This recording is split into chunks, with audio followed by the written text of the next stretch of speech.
In the beginning of the game, you're in the Hogwarts library, and you immediately meet this character, the Professor, who is hopefully like the best teacher you've ever had.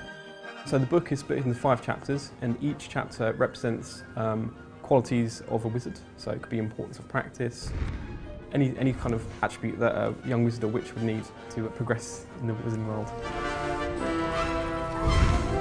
So once we had that kind of skeleton of these 5 chapters and a theme for each one, then we tied in 4 spells per chapter. So the first thing the player might do is learn the incantation for the incendio spell, for example.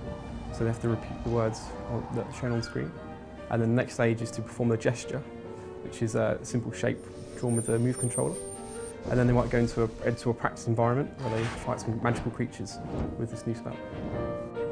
Once you've learnt those 4 spells, there's an end of chapter test, which will then test you on those spells. And that will take you through kind of many different areas that have tasks that require you to use all of the 4 spells that you've learned in that chapter. When you first cast a spell, a spell effect appears on the end of your wand, so you can immediately tell what spell you have cast. So for example, the Aguamenti spell, which is the water spell, is a blue bubbling orb on the end of it.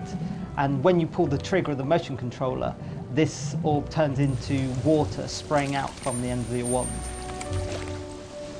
You're also given backstories and histories to these spells, and they're played out within a paper theatre. I wanted something that was of the book, but was also quirky, funny, playful in itself.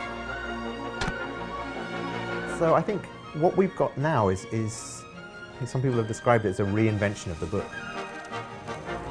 It's the first time that we've put the magic wand in your hand, we've put the spell book in your hand, and you get to be the one casting all of these really iconic spells.